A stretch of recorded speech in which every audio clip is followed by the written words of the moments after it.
I'm Zach Franken. Thank you. Right, we're going to talk about physical access control systems. I did a talk last year, and I have put together a very quick talk this year because we've been doing some fun things. Major, who spoke before me, has been my bitch for the last 6 months, and it's been Code Monkey. Yeah. Yes. But Code Monkey's dead useful once you get them to stop masturbating and throwing shit at the walls. Okay, now, on y va.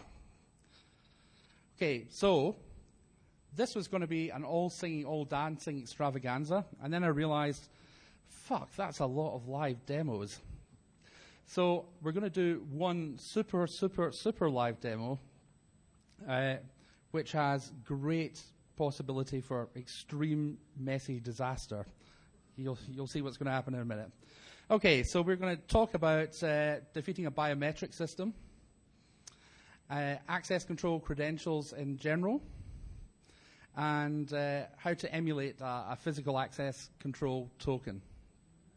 Okay, so in case you're not familiar with it, this is the basics of an access control system. Should I actually try and hold the mic or not? This is the question. Fuck it. Okay, so here we have a basic access control system. You have the access controller, request to exit device, normally a button or sometimes a passive infrared device mounted over the door. Not a good idea, by the way. An electric lock and a reader of some kind. Typically, proximity card readers, Wiegand readers, mag stripes, or biometric readers these days. Now, this demo is going to take a little while to get going, so we're going to jump straight into it. So I'm going to talk about hand geometry scanners. And I have one here, which I picked up on eBay for the stunning price of $2. I love eBay. eBay is your friend. Okay. However, when it arrived, it did appear to have been pried off the wall, so slightly bent out of shape and required a little bit of muscling to get it back working. Touch wood. It's going to work now. So, this access control system knows about me. And the way these particular ones work is you either hold a card up to a reader, or you enter a code on the keypad, and it'll ask you to present your hand. And you pop your hand. I don't know if you can see on the screens here. You pop your hand on this platen, and there's little pegs that help you line up your fingers, because one of the big issues with biometrics is we're just big squidgy bags of mostly water. And in the digital age, we have alignment problems. So, and that's a big issue with most biometrics. So there's normally something to help you line up to kind of interface you with the digital world. So in this case, you have a set of pegs.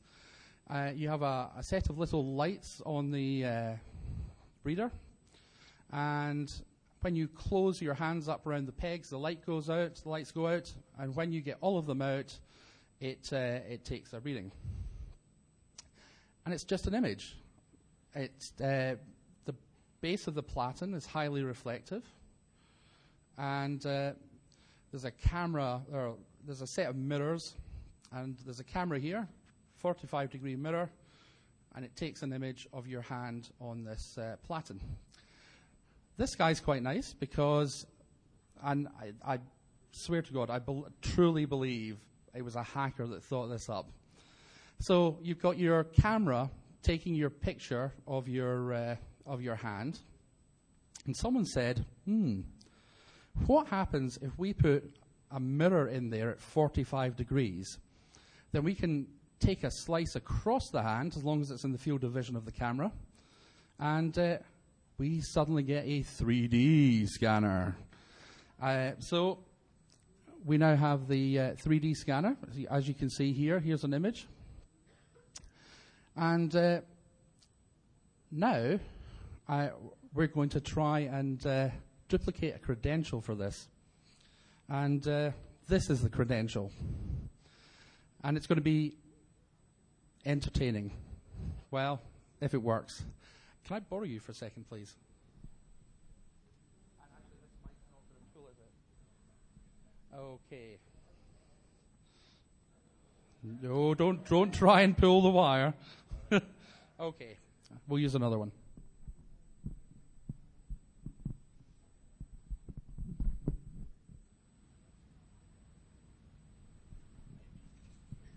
Okay. Excellent. Can we have it up just a little bit? Okay, so here is my template. One of the things with biometric systems is that, as well as security, they sell you on the fact that it's identifying you. You as a person. No one else will get in. That employee that you want access to your high security area, the great thing with biometric systems is it's only that person can get in. Well, we'll see if we can duplicate me.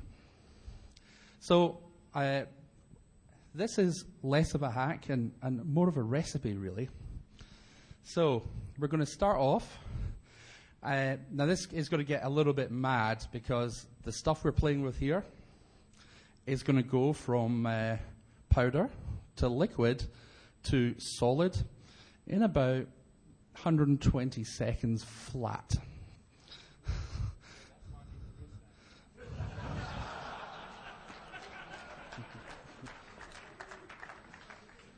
And if you notice, we brought along his favorite stick, which is ribbed for his pleasure. Okay, so we've got a bit of a recipe here. So first of all, take 4 pounds of chromatic dental alginate and add it to a bucket. Chromatic dental alginate is fantastic stuff. The first line in the instructions say, chromatic dental alginate has a pleasant dentist waiting room smell. Notice I went for the one with the dentist waiting room smell. I didn't cheap out on you guys. I didn't get the dentist waiting room smell available separately.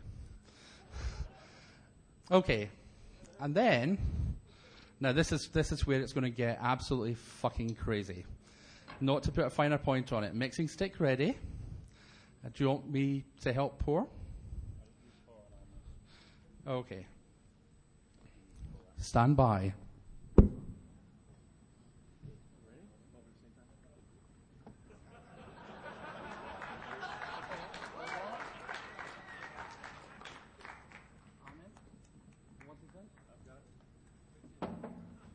Okay. Now this is the secret sauce. It's the mold. Okay, hold it. We're violet.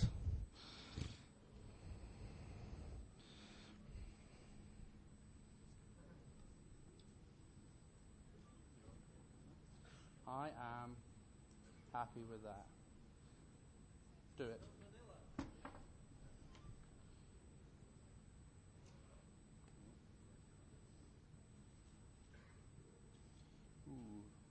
Gunky. Yeah, right up.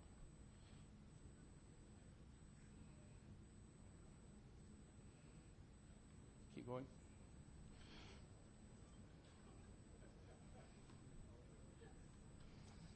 Okay, this is where you just get me to stand very still for a couple of minutes. Major? Major?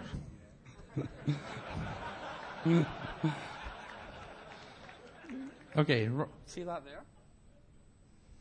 No, that mousy thing. Flip it over.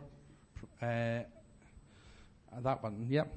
So, We stirred thoroughly, and we tried to avoid bubbles. Keep going. And we added 3 pounds of meat to the mold. So, I'm going to let Major.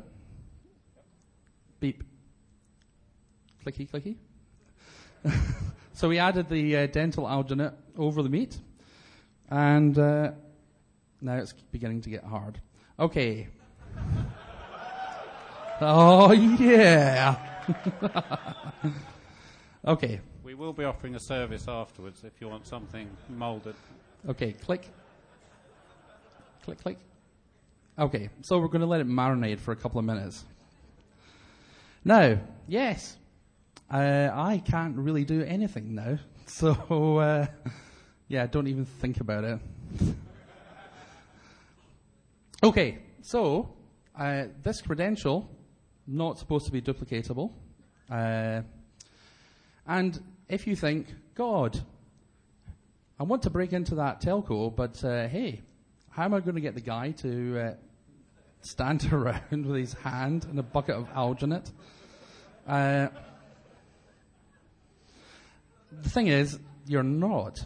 But you've got the other part of it, which is this is supposed to be unique to me. So I'm having dinner with the chief of police. Yeah, I think we've done it. I think it's as hard as it's going to get. Okay. Can I have the compressed air, please?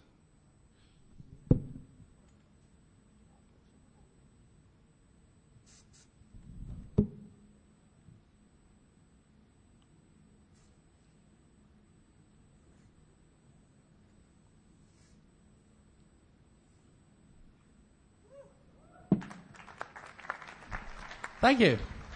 Okay, now that was part one. A little bit of dry stuff came out, but we'll see. Okay, now,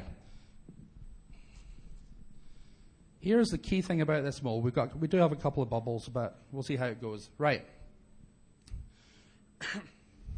Now comes step 2.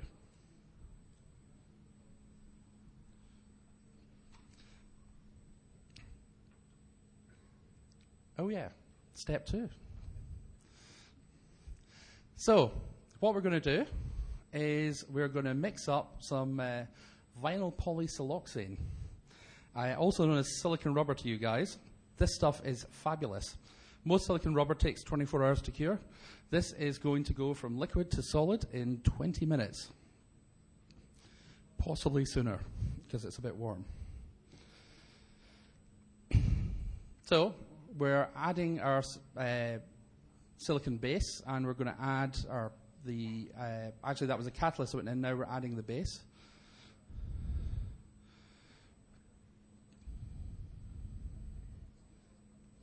And then he's going to stir it. Now, silicon tends to be a bit of a pain in the arse, and you normally need a big vacuum chamber, and you need to vacuum it to get all the bubbles out of it to set. This stuff's pretty cool. You don't need to do that. And it has a resolution of 2 micrometers, right? Which is pretty fine.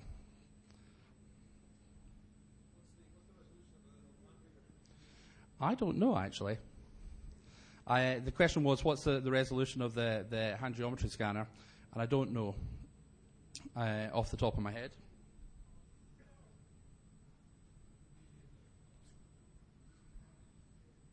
I think we're going to leave the flesh tone off, actually. It is less rigorous. And then he's going to fall asleep. Bastard. Okay. Right. Whilst this is going on, are you almost stirred?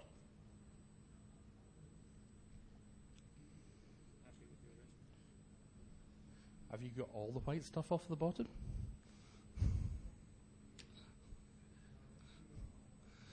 Okay. So, in order to try and eliminate bubbles, Major's going to pour this very carefully in a very thin stream into the deepest part of the mold.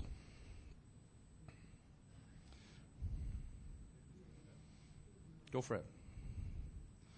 Up a bit higher. Oh, yeah, alien green.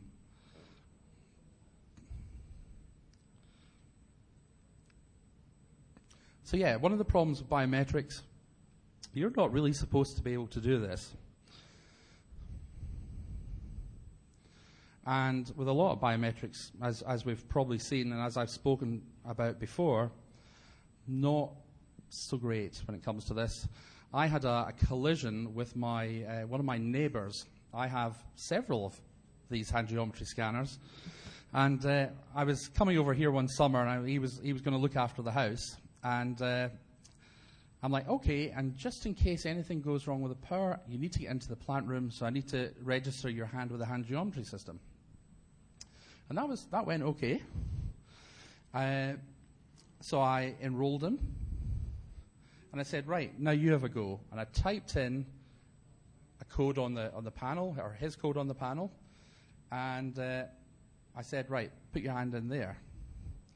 And he did, and it opened the door, and he said, yeah, you know that wasn't my code. So I put in my code, and he matched my template. And that's not so good, especially when it's your next door neighbor. Fortunately, he's a nice guy. But, okay. So, one of the key things here, so let's just say I've tried this before. And one of the key things to getting this right was the mold. This mold's quite particular. It's got a series of rods. If you see it on the front, there's a scale picture of, actually, can we bump it, Major? We're just going to tap it to get any bubbles out. Harder. Okay. So,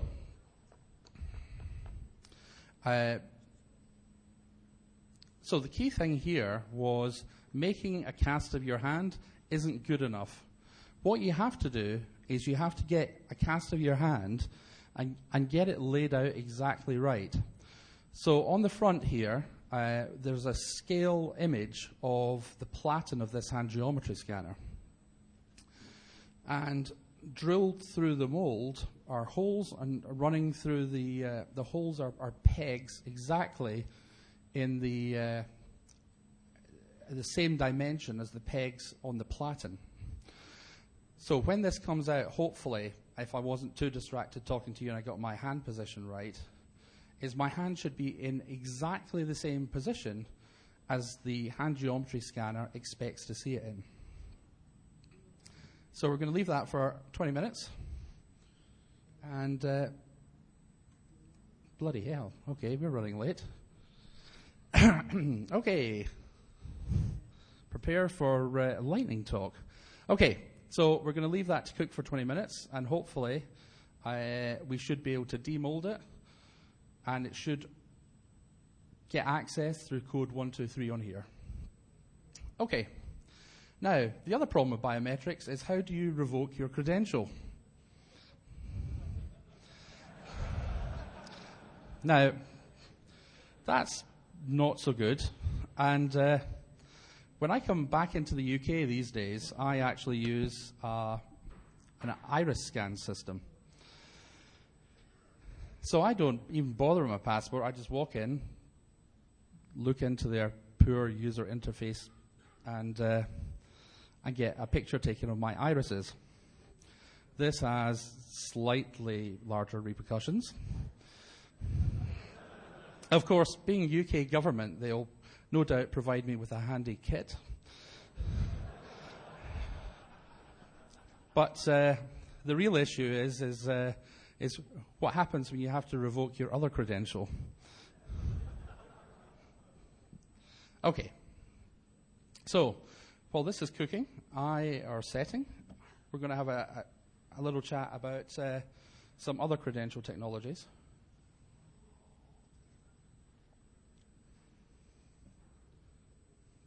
We're going to talk briefly about the mag stripe card. Wiegand cards, I'm not really going to cover, but I'm mentioning it, and we'll get into that a little bit later. And proximity cards. So, mag stripes, everyone's got one in your pocket. Nominally, they have about 3 tracks on the card. And there are 2 types based on the amount of energy it takes to flip the bits on the card effectively. Most of the cards in your pocket will be high coercivity cards, apart from your hotel keys, which are most likely to be local cards, and you can zap them with cell phones quite easily, so no surprises there. Some high security cards can simply mean just adjusting the offsetting of the tracks on the cards. But there's some other quite cool technology. You didn't think mag stripes could be secure. And I haven't had a really close look at these other technologies, a real good go at them, but hey, you've got to start somewhere. So, they tend to use fingerprinting. So one of them is it'll take an image of the entire mag stripe and try and work out where there's particular magnetic hotspots that were just natural when the magnetic slurry was laid down. There's an actual magnetic imprint which they lay down when they put the slurry down, which is permanent on the card, and you can write data on and off the top of it. And what you tend to do is you tend to use that imprint, the data from the imprint on the slurry, as part of a checksum for the data on the card. Some cards also use holograms on the actual mag stripe itself, and that's actually read with an optical reader. And some use IR coding as well on the stripe. So basically, you're not really aware if it's there, but there's an IR code on the stripe that's read optically and then compared with the data on the card. And also, people do jitter analysis. So basically, they look at the wobbly signal that was laid down on the card in the first place and use that as a checksum. So, this is where CodeMonkey comes into play.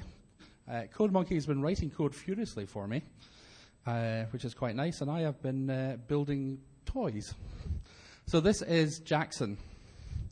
And Jackson emulates a standard 3-track mag stripe card.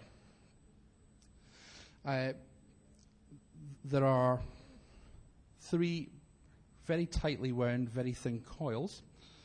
And we have a driver circuit at the bottom that effectively emulates the actual data that's read off when you swipe your card. It's easier than you think.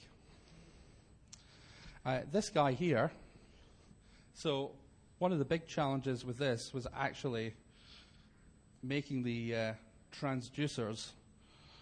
And this little guy here, complete Heath Robinson. What's the American version of Heath Robinson? No. The guy that makes all... Yes, Rube Goldberg. We have, in the UK, we've got a guy called Heath Robinson that makes shit like this, or draws shit like this, and you've got Rube Goldberg. So this... ticking away, and over about 40 minutes we'll wind one of these transducers. And it's actually allowed me to make several of them, because if I had to do them by hand, it just ain't going to happen. So you see the wire being spilled onto the former. Okay, now when you use access control systems with mag stripe cards, there's 2 ways of doing it. It either reads the data on your card, such as the PAN, your account number, and hashes that into, kind of muscles it into Wiegand format, or it directly writes Wiegand, a data format, onto one of the tracks. And this is it, 13 characters, On the bit stream, you've got 10 leading zeros, 10 trailing zeros, and 13 characters giving you your site code and the card ID. Proximity cards. Now, actually, the actual circuitry involved in driving Jackson,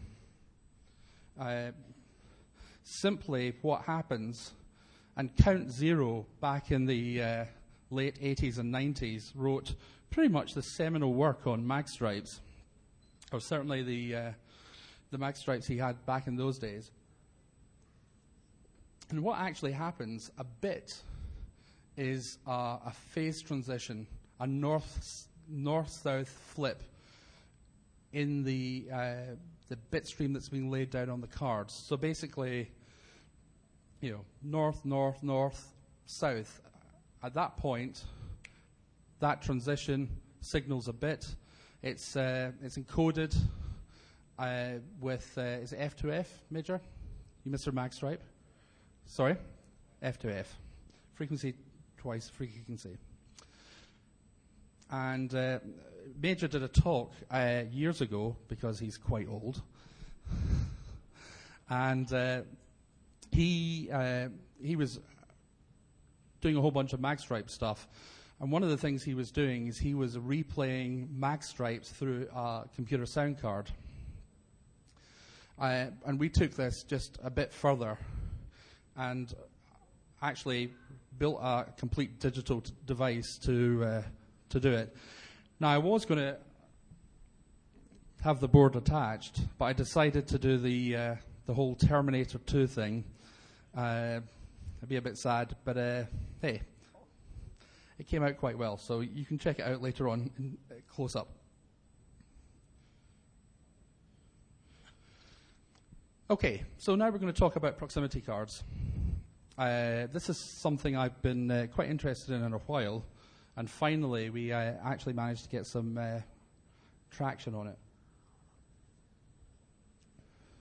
Again, simpler than you think. Standard proximity cards tend to be 125 kilohertz. Contactless smart cards operate in the 1356 megahertz range.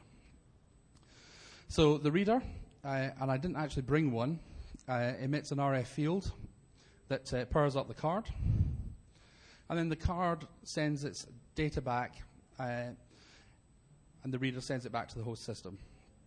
There are active cards that will tend to be vehicle transponders that can be read from a good distance away. And in general, when they're energized, they barf back a single bit stream. So when the field hits the card goes bah, to the tune of 540 bits to get its 26 bits across. In general, lots of things, like, for example, this system here, the hand geometry scanner, outputs 26 bits. It doesn't output anything more than that. So 26 bits in the access control industry is very much seen as a standard. And manufacturers will sell you your own site codes or formats. If you want 10 minutes, thank you. Okay. We need to speed up here. So they'll sell you your own proprietary formats, and that's just an extra layer of security. This is what happens when you undress a proximity card. In this case, this card happened to be dipped in chloroform. You can do it with acetone, however, and that's been going on a lot, certainly with the MyFair cards.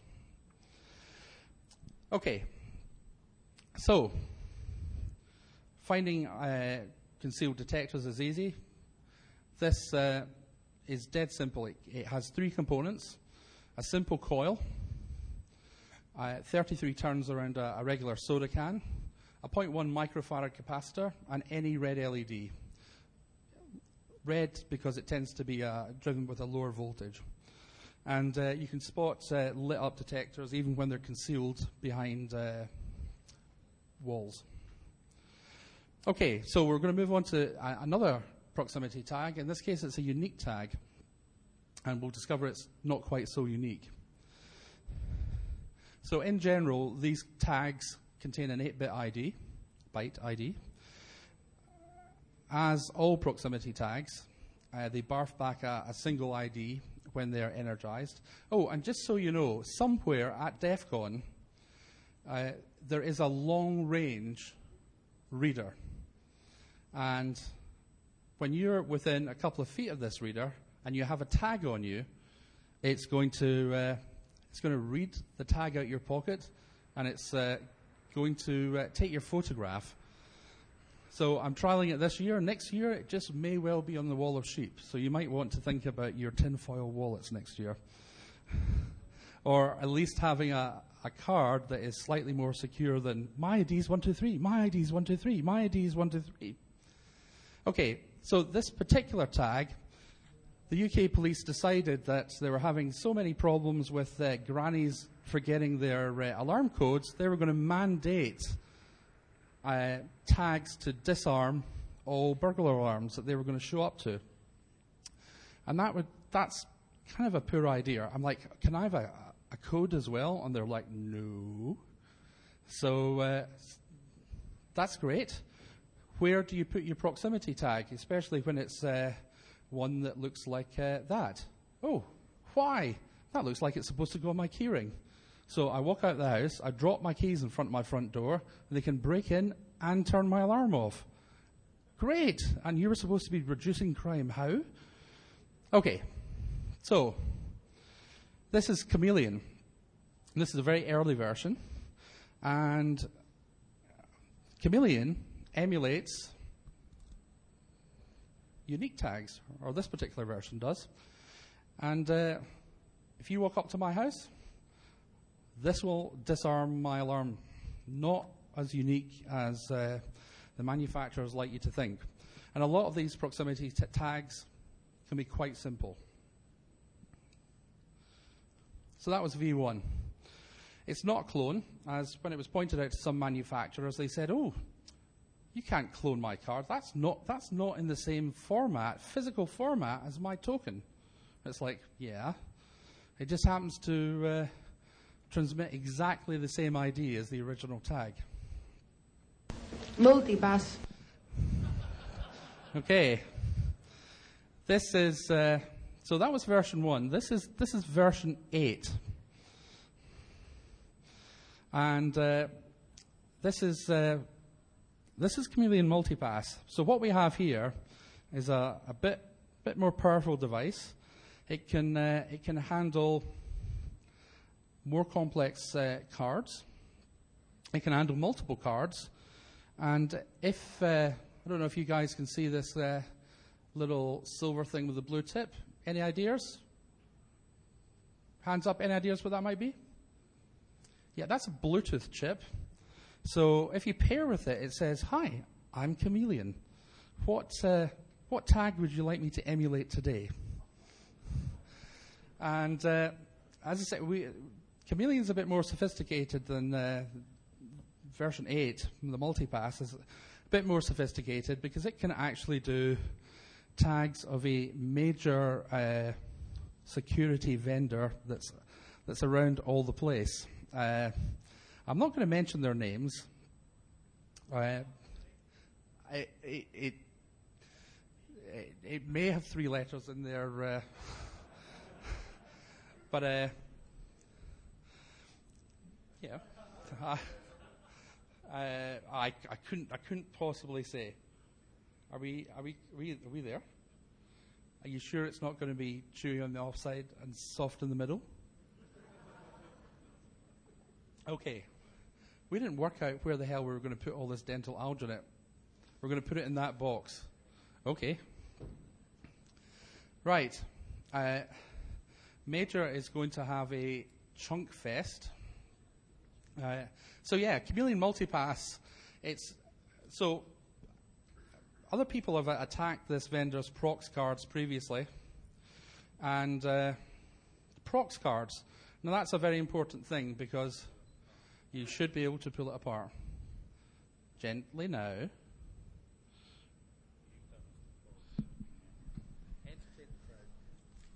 I'm going to let Chipmonkey do some work now.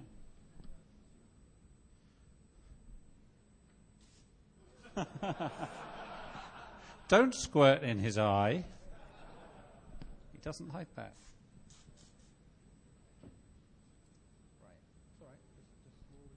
It doesn't matter if you break the gunk because we only care about what's inside. Do you want some leverage?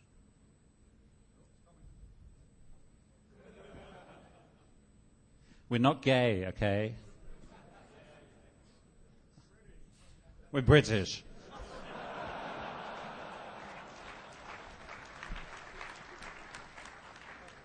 Yeah, maybe I do want some leverage. Oh.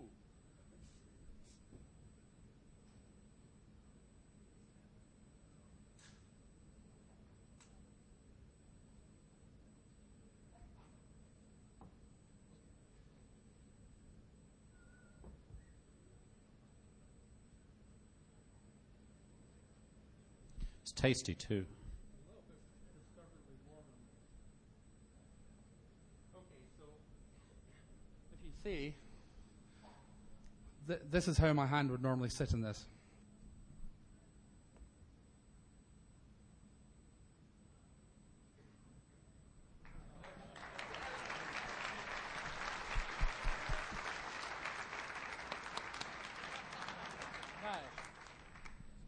It's not bad. Let's. Oh, it's a bit spoogy on the inside, but who cares?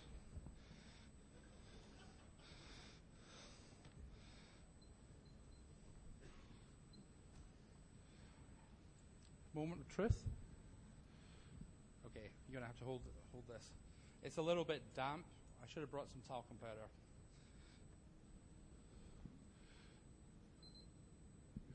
Okay, that was a not good beat. Do a real one with your hand, just to check. Yep, that was a good one beat. beep is good.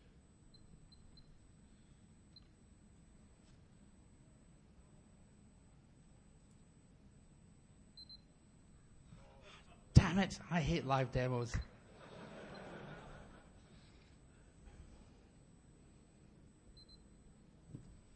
Well, here's one I made earlier. Okay.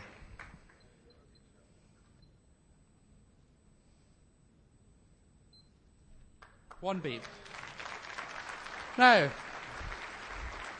if you guys want to quickly, actually we're running out of time, so I'm not going to throw them into the audience for you to check out, but you can hit us up in the Q&A. Let me just finish chatting with you about Chameleon. Okay, so... Oh, was that... That's the new one. Excellent. Fantastic. Okay, so now you can be sitting with your boss when your mate's robbing your company. Okay, now Chameleon... One of the key things about Chameleon is we're actually emulating real tags. And one of our kind of key breakthroughs recently is we're actually able to arbitrarily... So previously people have been able to record and replay. And now what we can do is arbitrarily select site codes and badge numbers. And that would be bad. There's a great little mode we created, which is called All the Ones. So you're a sysadmin, you've just had your new access control system, you've chosen your site code, and you've been given a block of cards. What card number is in your pocket? Card number 1.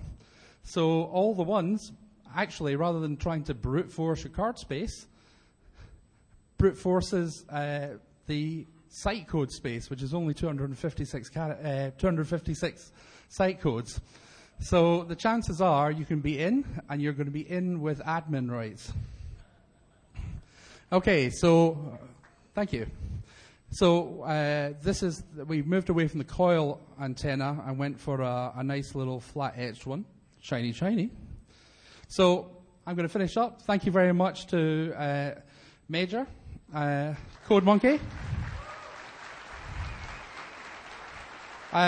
Who's my beautiful assistant, also including Major. And I'd like to thank Nick at Tomps, who managed to give us some direction on the super good silicon goop. So I hope you enjoyed it. Biometric systems, not unique. Take it easy. I'm Zach Franken, and I'll see you in the Q&A room. Take care.